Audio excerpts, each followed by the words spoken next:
மீண்டும் ஒரு media co watch நிகழ்ச்சியின் ஊடாக உங்கள் அனைவரையும் சந்திப்பதில் மகிழ்ச்சி. இன்றைய தினமும் கூட நாடளாவிய ரீதியில் இருக்கின்ற கையடக்க தொலைபேசிகளை பயன்படுத்தி ஊடக செயற்பாடில் ஈடுபடுகின்ற ஊடகவியலாளர்கள் அனுப்பி வைத்திருக்கின்ற செய்திகளை உங்களோடு பகிர்ந்து கொள்ள நாங்கள் தயாராக இருக்கின்றோம். குறிப்பாக பிரதான மைய நீரோட்ட ஊடகங்களில் பதிவாகாத செய்திகளாகவே இந்த செய்திகள் பதிவாகின்றன. இது மீடியா கோ வாட்ச்.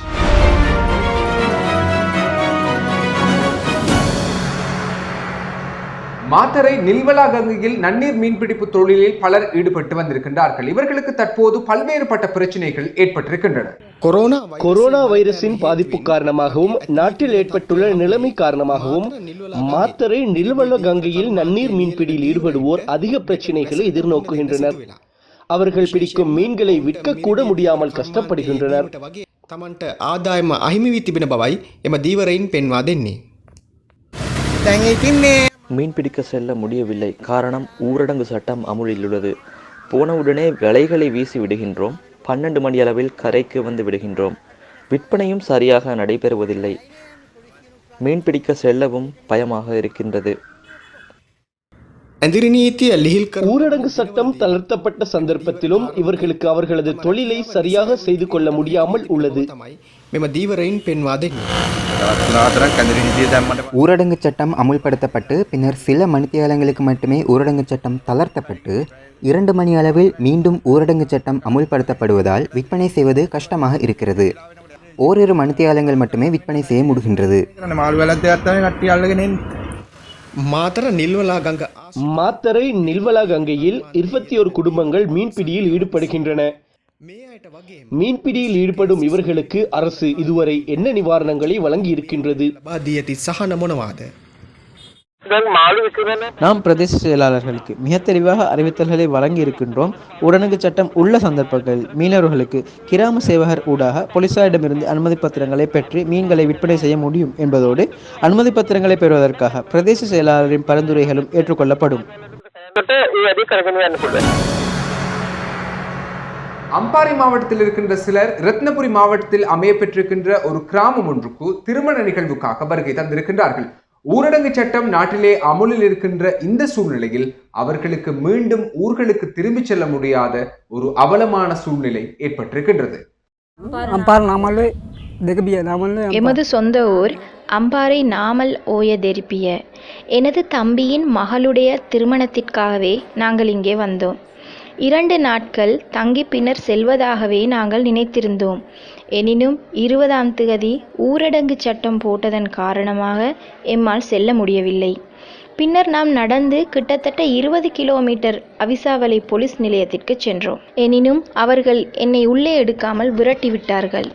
ஒருவேளை அவர்களுக்கு இருந்த பணிச்சுமை காரணமாக இருக்கும். கிராம சேவகர் முதலில் கடிதம் தர முடியாது என்று கூறிவிட்டார்.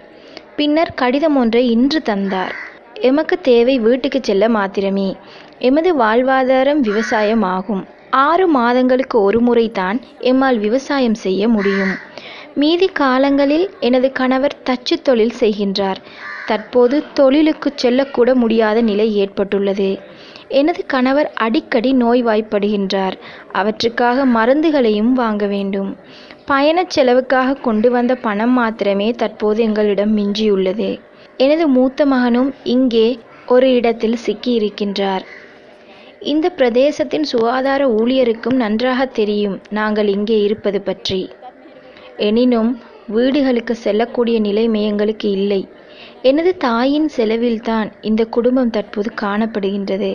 கிட்டத்தட்ட 12 பேர் அளவில் இந்த வீட்டில் தற்போது இருக்கின்றோம். தற்போது நாங்கள் பிரதேச செயலாளரிடமும் பிரதேச சுகாதார உத்தியோகத்தரிடமும் கையொப்பங்களை பெற்றுக்கொண்டு இங்கிருந்து செல்ல வேண்டும்.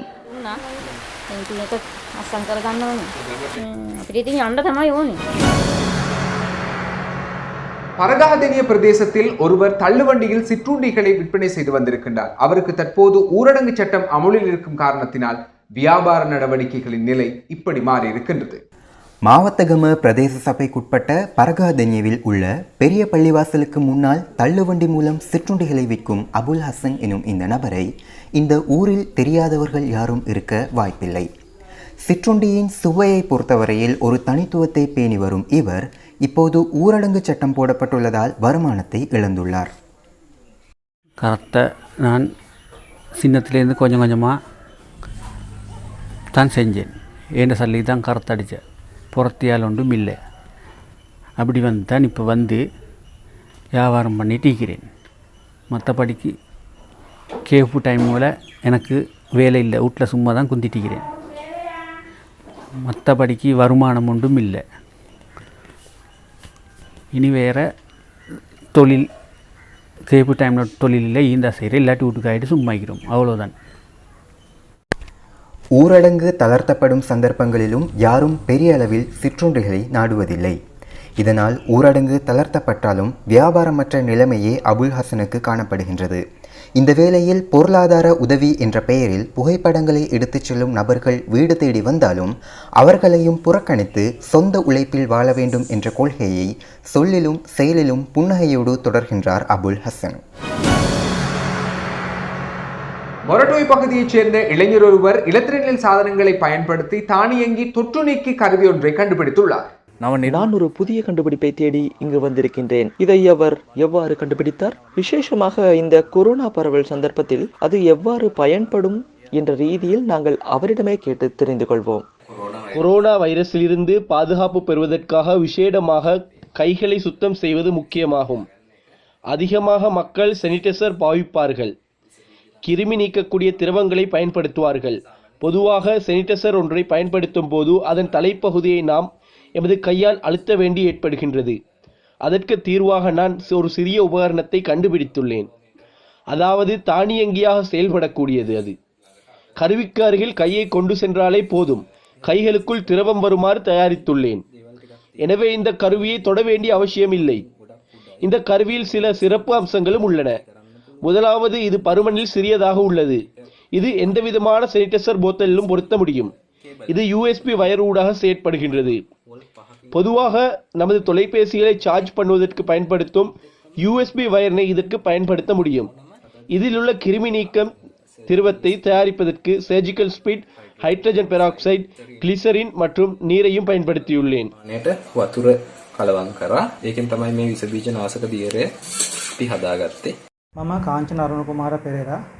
நான் காஞ்சனா அருணகுமார பெரேரா. இது ஏற்கனவே தயாரித்த கண்டுபிடிப்பில் உள்ள குறைகளை நிவர்த்தி செய்து மேம்படுத்திய கருவியாகும். ஏற்கனவே தயாரித்த உபகரணமானது சூரிய ஒளிப்படும் அளவுக்கு ஏற்ப செயல்படும் விதம் மாறுபடுகின்றது. சூரிய ஒளிப்படும் போது செயல்படுவதில் பிரச்சனை ஏற்பட்டது. அதை திருத்தி சென்சரை மாற்றி அமைத்து இந்த உபகரணம் தயாரிக்கப்பட்டது.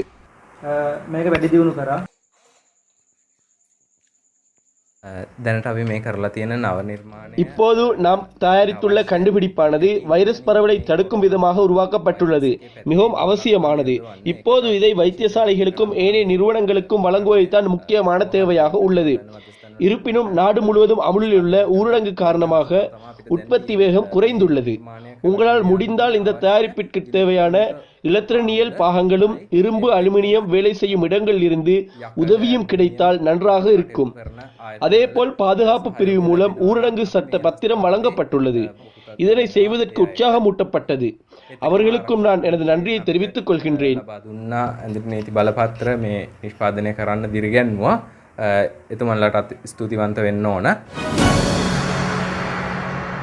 காலி கிந்தொட்டி பகுதியைச் சேர்ந்த நாள் வருமானத்தில் வாழுகின்ற மக்களுடைய நிலை இப்படி இருக்கின்றது. நான் காலி கிந்தோட்டை எனும் கிராமப்புறத்திலிருந்து கலைக்கிறேன். கிந்தோட்டை என்ற இந்த கிராமப்புறத்தில் அதிகமாக தினக்கூலி வேலை பார்க்கும் மனிதர்கள் தான் காணப்படுகின்றார்கள். அந்த அடிப்படையில் இந்த COVID-19 என்ற இந்த நிலையிலும் இவ்வாறான மனிதர்கள் எவ்வாறான பிரச்சனைகளுக்கு முகம் கொடுத்திருக்கின்றார்கள் என்பது பற்றி அவர்களிடமிருந்து பெறப்பட்ட சில தகவல்கள் அடிப்படையில் அந்த தகவல்களை நான் உங்களோடு பகிர்ந்து கொள்ளலாம் என நினைக்கிறேன். நாங்கள் அன்றாடம் கூலி தொழில் செஞ்சுக்கிட்டு தான் வாழ்கிறோம். இந்த COVID-19 பிரச்சனையால் எங்களுக்கு தொழிலுக்கு போவாக்கும் இல்லை. ஊரடங்கு சட்டம் போட்டதால் எங்களுக்கு அன்றாட தேவைகளை பூர்த்தி செய்து கொள்ள வாக்கு இல்லாமல் மிச்சம் கஷ்டத்தோடு வாழ்கிறோம். எங்களுக்கு ஒரு கூலி வேலைக்கு போகிறதுக்காவது வெளியிறங்கி போகிறதுக்கு கூட வசதியும் இல்லை. இந்த பிரச்சனையை எப்படி சரி ஒரு நல்ல நிலைமைக்கு கொண்டு வரணுமென்று நாங்கள் எதிர்பார்க்குறோம். சம்பாதிச்சு தின்றதுக்கும் வாக்கு இல்லாத நிலைமை வந்து மிச்சம் கஷ்டத்தோடு இருக்கிறோம். நாங்கள் வாழ்கிறதா இல்லாட்டி என்ன செய்கிறதுன்றே ஒரு இதுவும் இல்லை. இந்த பிரச்சனையை முடிக்கிறதுக்கு யார் சரி ஒரு வழியை காட்டணும். அன்றாடம் தினக்கூலி செய்வதனால் மட்டுமே தங்களது குடும்ப நிலையிலிருந்து நாம் முன்னேற முடியும் என்ற நிலையில் வாழ்ந்து கொண்டிருக்கும் இவர்களது நிலையானது தற்பொழுது ஊரடங்கு ஏற்படுத்தப்பட்டிருக்கின்ற இந்த நிலையில் மிகவும் கவலைக்குரியதாகவே காணப்படுகின்றது. கூலி வேலைகள் சரி செஞ்சு கொள்ளாமிக்கு அந்த நிறுத்தி போட்டுக்கிறதால எங்களுக்கு வெளிவாசலை சரி வைத்துக் கொள்ளலாது. நாங்கள் விறகு குழக்க சரி எல்லாம் ஒன்றுக்குமே வசதி வாய்ப்பும் இல்லை. கூலி வேலை செஞ்சு தேடிக்கோறதுக்கு மாயிரில்லை. கூலி வீட்டில் தான் நிற்கிறேன் நாங்கள். எனவே இவ்வாறான பிரச்சனையிலிருந்து இம்மக்கள் மீள வேண்டுமென்றால் கோவிட்-19 என்ற இந்த நிலையானது எம் அனைவரையும் விட்டு ஒழிய வேண்டும் என்பதே உண்மையான விடயமாகும். அந்த அடிப்படையில் இம்மக்களது நிலையானது மிகவும் பரிதாபத்திற்குரியதாகவே காணப்படுகின்றது. புத்தளம் ஆனைமடு பகுதியில் இரும்பு தொழிலில் ஈடுபடுகின்ற மக்கள் பல்வேறுபட்ட பிரச்சனைகளுக்கு இப்படி முகம் கொடுக்கின்றார்கள். உலகையே பயங்காட்டும் இந்த கொரோனா வைரஸின் தாக்கம் இலங்கையின் எந்த ஒரு இடத்தையும் விட்டு வைக்கவில்லை. பல பிரச்சனைகளை மக்கள் முகம் கொடுக்கின்றனர். நான் புத்தளம் ஆனைமடு பிரதேசத்தில் உள்ள ஒரு கிராமத்தில் இருக்கின்றேன். இக்கிராமத்தில் உள்ள பெருமளவிலானோர் இரும்பு கைத்தொழிலில் ஈடுபடும் கொள்ளர்களாக உள்ளனர்.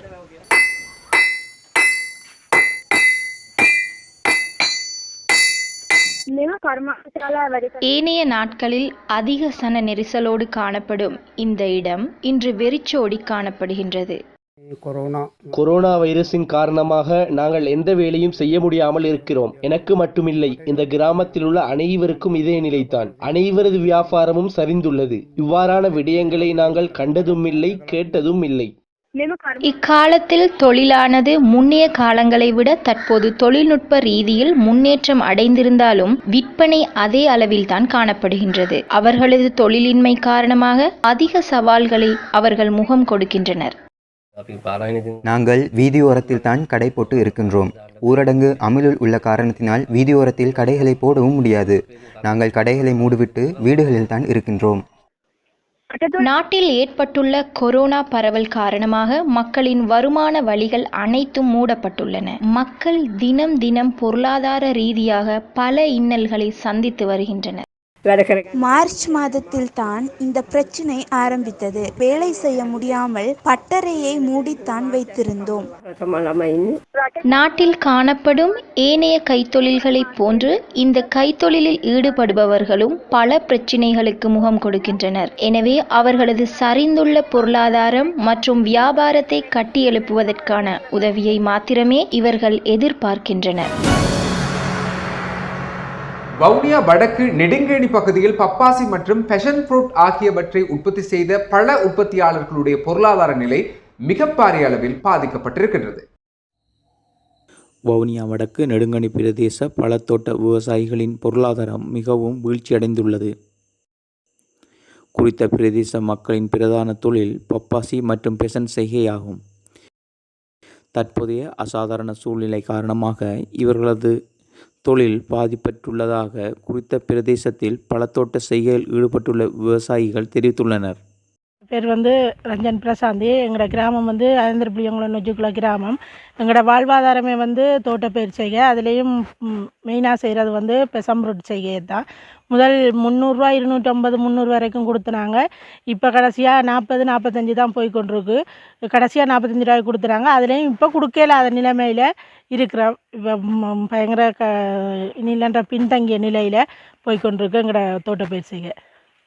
பெசன் தோட்டத்துக்களை செய்து வித்துக்க இல்லாத சூழ்நிலையிலையும் முழுக்களையும் கொட்டுப்பட்டு அதுகளை செய்து வட்டிக்கு காசுகளை வேண்டி அதுகளை கட்டிக்க இல்லாத சூழ்நிலையிலையும் வாழ்ந்துக்கோம். 200 300 ரூபாய்க்கு விற்ற பெசன் பழங்கள் இப்போ 20 ரூபாய்க்கு கொடுக்குற வியாபாரிமாரோ யாரும் கொடுக்குறதுக்கு ஆக்கள் இல்லாத சூழ்நிலையில் எல்லாம் கைவிடப்பட்டிருக்கு. இப்படி நான் பெசன் தோட்டம் தான் செய்கிறது. இது முதல் ஆரம்பத்தில் 300 ரூபாய்க்கு விற்றுனாங்க. அப்புறம் 250, அப்புறம் இந்த காலகட்டத்தால் 45 ரூபாய்க்கும் கொடுக்க இல்லாமல் இருக்குது.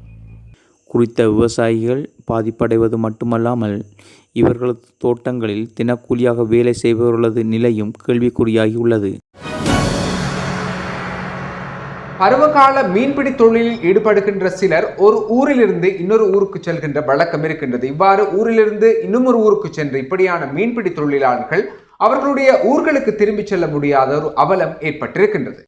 கெருகுபனி ஸ்லாபம் பகுதியிலிருந்து மட்டக்களப்பு கிரான்குளம் பகுதிக்கு கடற்தொழிலுக்கு வந்த மக்களின் இன்றைய நிலை. நாங்கள் இங்கே வந்திருக்கிறது ஒரு வருஷம் நாங்கள் இங்கே வர்றோம். நாங்கள் தொழிலுக்கு வருமானத்துக்காக தான் வந்திருக்கிறோம். வீடு வாசல் எல்லாம் விட்டுட்டு இப்படி வாடி போட்டு குடிசையில் தான் நாங்கள் இருக்கிறோம். இப்படி திடீரென்று இப்படி ஒரு பிரச்சனை வந்ததால் எங்களோட வாழ்வாதாரம் மிகவும் பாதிக்கப்பட்டிருக்குது.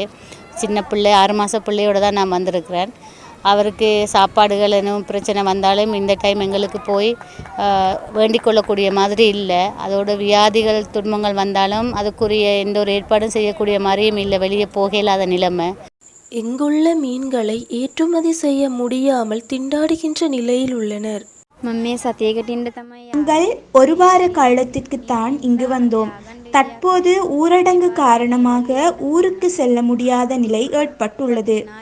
நான் இம்முறை உயர்தர பரீட்சை எழுத உள்ளேன். எந்த புத்தகங்களையும் நான் கொண்டு வரவில்லை.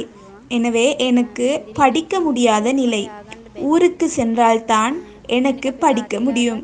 எனது தந்தைக்கும் பிடிக்கின்ற மீன்களை விற்க முடியாத நிலை ஏற்பட்டுள்ளது. மிகவும் சிரமத்திற்கு மத்தியில்தான் நாங்கள் இங்கு தங்கியிருக்கின்றோம். தமது குடும்பங்களை பிரிந்து கடற்தொழிலுக்காக வந்த இம்மக்கள் இன்றைய நிலையில் தமது ஊருக்கு திரும்பும் வழி இல்லாது தவிக்கின்றனர். எங்களோட பிரச்சனை என்னென்னா இந்த கர்ஃப்யூ போட்டதால் எங்களோட அன்றாட வாழ்க்கை எங்களுக்கு மொத்தமாக பாதிக்கப்பட்டிருக்கு.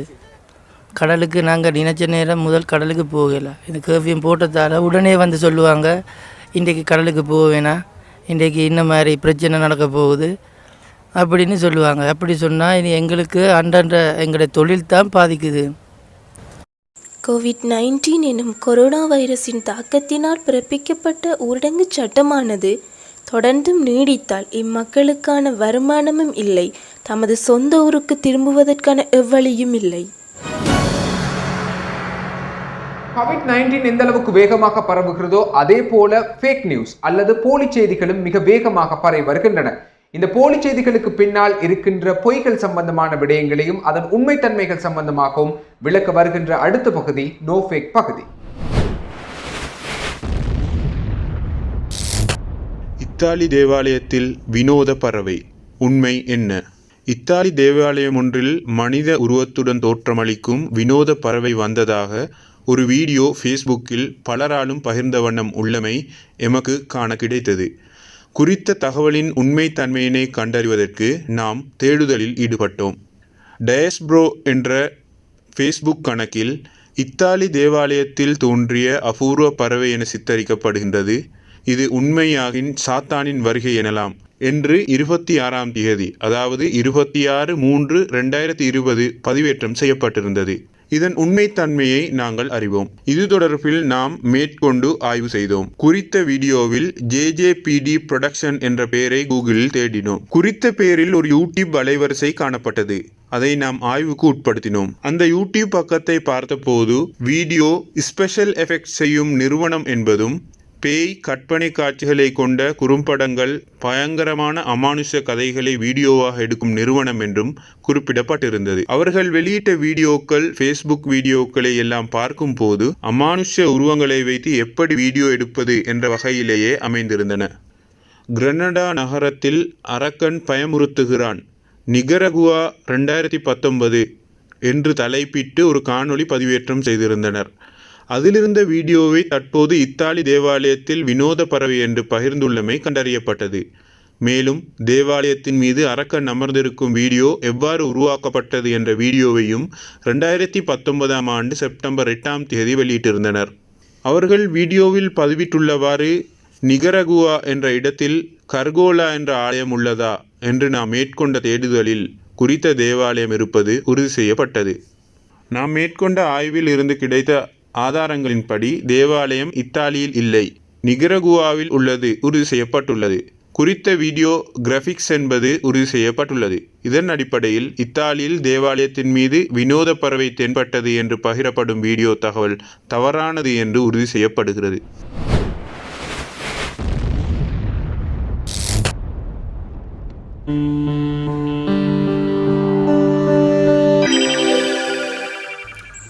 இன்று இலங்கையில் பரவலாக பேசப்பட்டு கொண்டிருக்கின்ற விடயங்களாக இலங்கையில் கொரோனா தொற்று முடிந்துவிட்டதா அல்லது மீண்டும் ஒரு முறை இரண்டாவது அலை எனப்படும் செகண்ட் வேவ் ஏற்படக்கூடிய சந்தர்ப்பங்கள் இருக்கின்றதா என்ற விடயமே இன்று பரவலாக பேசப்பட்டு கொண்டிருக்கின்றது. நாம் அனைவரும் அறிவோம், இந்த கோவிட்-19 எனப்படும் தொற்று நோயானது உலகளாவிய தொற்று நோயாகும். அத்தோடு இந்த வைரஸானது உலகுக்கு புதிய வைரஸ் ஒன்று. இந்த வைரஸினுடைய அனைத்து பண்புகளை பற்றியும் இன்னும் விஞ்ஞானிகள் கண்டுபிடிக்கவில்லை. எனவே இந்த வைரஸினை கட்டுப்படுத்த வேண்டுமாக இருந்தால் முதலில் இந்த வைரஸுக்குரிய ஆன்டி வைரல் ட்ரக் கண்டுபிடிக்கப்பட வேண்டும், அல்லது இதனை கட்டுப்படுத்துவதற்கு தடுப்பூசிகள் கண்டுபிடிக்கப்பட்டு அனைத்து மக்களுக்கும் தடுப்பூசிகள் வழங்கப்பட வேண்டும். அவ்வாறு இல்லாவிட்டால் இந்த நோய் நிலைமை சமூகத்தில் 70% மக்களை தாக்கி மீதியுள்ள 30% மக்களுக்கு பெற்றுக்கொண்ட இம்யூனிட்டி எனப்படும் ஹெர்ட் இம்யூனிட்டி வருவதன் மூலமே இந்த நோயிலிருந்து முழுதாக மீளக்கூடிய சந்தர்ப்பம் இருக்கின்றது. நீங்கள் இப்போது சிந்திக்கலாம், நாம் இவ்வளவு காலமும் ஊரடங்கு சட்டம் அமுலில் இருந்து வீட்டினில் இருந்தோம், லாக்டவுன் செய்யப்பட்டிருந்தோம், இவ்வாறு நடந்தும் இன்னும் இந்த பிரச்சினை மீளவில்லையா என்று. இந்த நடவடிக்கைகள் அனைத்தும் மேற்கொள்ளப்பட்டது இந்த வைரஸ் பரவலின் வேகத்தை குறைப்பதற்கே ஆகும். இந்த வைரஸ் பரவல் வேகத்தினை குறைத்து சமூகத்தில் ஏற்படக்கூடிய நோயாளிகளின் எண்ணிக்கையை குறைப்பதன் மூலம் சுகாதாரத்துறையினால் தாங்கக்கூடிய அளவில் நோய் தொற்றாளர்களின் எண்ணிக்கையை வைத்து கொள்ளலாம். ஃப்ளாட்டன் த கர்வ் என அழைக்கின்றோம். புதிதாக ஏற்படுகின்ற நோய் தொற்றாளர்களின் எண்ணிக்கையும் நோய் தொற்றிலிருந்து பூரண சுகமடைந்து வெளியேறுகின்றவர்களின் எண்ணிக்கையும் சமனாக வைத்திருப்பதாகும். எனவே நாம் தொடர்ந்து பேணி வந்த சமூக இடைவெளி, குறிப்பாக 1 மீட்டர் சமூக இடைவெளியை பேணுதல் என்ற விடயம், பர்சனல் ஹைஜீன் எனப்படும் சுத்தம் சம்பந்தப்பட்ட விடயங்கள், அடிக்கடி கை கழுவுதல் போன்ற விடயங்களை விட்டுவிட்டு நாம் மனம் போன போக்கில் வாழ்வோமேயானால் மீண்டும் இந்த வைரஸின் தாக்கம் விரைவாக அதிகரித்து முழு சமூகத்தையும் பாதிக்கக்கூடிய சந்தர்ப்பம் இருக்கின்றது. ஏனெனில் சமூகத்தில் நோய் அறிகுறி அற்றவர்கள் வாழக்கூடிய சந்தர்ப்பம் இருக்கின்றது. இதுவரை கொரோனா தொற்றை பூரணமாக கட்டுப்படுத்தி கொண்டிருந்த ஜப்பான், சிங்கப்பூர் போன்ற நாடுகள் அவற்றின் சட்டத்திட்டங்களை தளர்த்தி மக்களின் அன்றாட நடவடிக்கைகளை ஆரம்பித்து சில வாரங்கள் கழிந்த பின்னர் மீண்டும் அவர்களின் கொரோனா நோய் தொற்றாளர்களின் எண்ணிக்கை மிக வெகு சீக்கிரமாக அதிகரிக்க தொடங்கியுள்ளது. இதனையே நாம் செகண்ட் வேவ் என குறிப்பிடுகின்றோம். அவர்களின் நோய் தொற்றாளர்களின் எண்ணிக்கை வெகு சீக்கிரமாக அதிகரித்து கொண்டு செல்கின்றது. இவ்வாறான நிலை எமது நாட்டிலும் தொடராமல் இருக்க வேண்டும் என்றால் நாம் முன்னர் இருந்து கடைபிடித்து வந்த நல்ல பழக்கங்களை தொடர்ந்து கடைபிடிப்போமேயானால் இந்த இரண்டாவது அலை ஏற்படுவதிலிருந்து எம்மையும் எமது நாட்டையும் நாம் பாதுகாத்து கொள்ளக்கூடிய சந்தர்ப்பம் உள்ளது.